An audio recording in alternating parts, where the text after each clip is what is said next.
Has no one told you you can do that? Obviously not. Well, you need to get that recorded. Lastly, a company of people on the earth in a single generation that will contend for the release and possession of the next level from God. Not just visit it, but possess it. Hold the ground. War, the Second World War, or even the First World War, if you do the study on it, it's just incredible. They first get a breakthrough or a beachhead, they consolidate, and then they break out. You look back through church history, we've redug the same wells time and time again. You know, it said Martin Luther's revelation was the just shall live by faith. The 70s and 80s with the prosperity gospel, the church rejected faith. Now look at it. What's this generation having to do? Go redig the faith level. Why? What about Wigglesworth? What about Dowie? What about Jack Coe? I mean, Jack Coe, raw faith. Oral Roberts goes and lies on the smelliest cancer patient imaginable, and he said, you know, that was my D-Day. That was either God came through or I'm out of ministry. Some of these guys, their faith was just, Wigglesworth stands a dead body up in front of the relatives, commands it to live, and she collapses onto the floor. Picks her back up, stands her against the wall, commands her to live, let go. 3 times till she lived. Hello. Try that with your granny. See how the family feel. Never mind some stranger's house. Raw faith. We're having to go and re-exercise the faith muscle. It's still in you. But you don't, I have this phrase, you don't need faith for what you've already got. You need faith for what you haven't got. When you've got it, you've got it. You don't need faith anymore. Anyway, that's a rabbit trail. If that's you, if that's the irritant, the contending, the desire of your heart, welcome to the end time generation. Welcome to the company of overcomers. To he who overcomes, Revelation 3:21-22. To he who overcomes, I give the right to sit on my throne with me. That's the position of the bride. Only a bride of a king sits on a throne. And we'll look at that tomorrow. You feel free to stand for the whole of eternity, but it's a long time, and I'd like to sit down. I'd like to be near the power rather than a long way off. And before you wonder, everybody will get to heaven, but the bride has a special place. Every generation in the church, we'll look at this tomorrow, to he who overcomes, I give the right.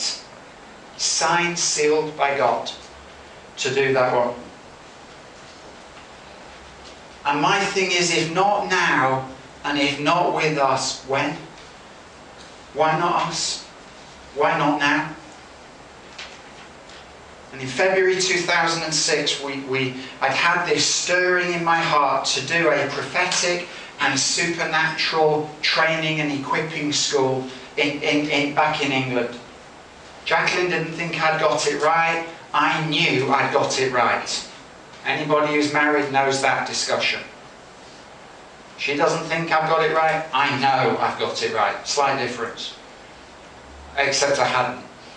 But we'll come to that in a minute. So we plan this whole school. Everything happens. We get the speaker in. Hardly anybody registers for the conference. We're looking at, I don't know, probably 9 or 10,000 Sing dollars in a hole. If no one turns up, we had 18 people registered for this great vision. You get the picture, huh? Speaker comes in, share the vision, he loves it, seeks God for a prophetic word for the first meeting, the inaugural session of the first school of the prophets in training. He's in the shower in the morning, it's all recorded, it's now gone all over the world, this story of me getting it wrong. And he stands there in the shower and he says, Lord, you know, this is the first one, what have you got to say to them? And God says, that's not what I've called it.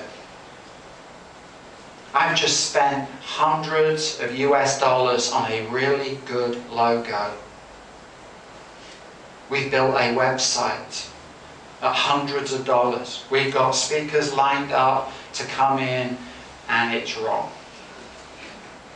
I told you I'd be honest.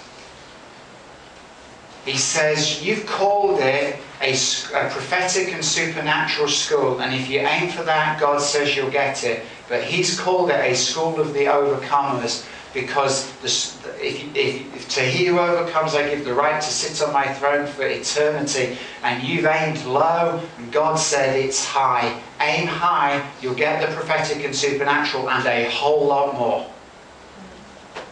My tiny little brain went bang. It blew a fuse. It blew a fuse so much it took me 5 months to get it. And so was born the School of the Overcomers. This is the first international one. It was never meant to be me speaking. I was going to fly all these guys in from all over the world. They were going to train a generation. They were going to release them, and I was just going to fund it. And God went, you got that wrong too. We see in part, we prophesy in part, we move in part, and God says, you're aiming for this, I want you to aim for that. Can you do it? Yes, you can. Every single one of you.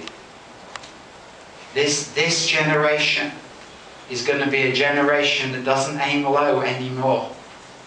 It's going for God's best. It's going for the more. If it's in the book and it's promised, I want it. That's this generation. And over this next few weekends, however many of these we do, that's God's plan for you. To provoke you, to stir in you the hope of your calling. For you to understand, you know, there's no one mistake on the face of the earth. If you are still breathing, you might want to check. It's late at night. But if you are still breathing, there's still a plan and purpose for you. God doesn't need to make up a number on the planet. He can raise the stones. So if you're still alive and He's planned you before the foundation of the earth to be alive now, there's a reason.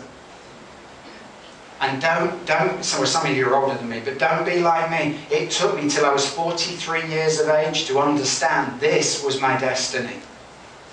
Everything that had gone on in my life had driven me to February the 18th, 2006, London, England, to get handed what my destiny was.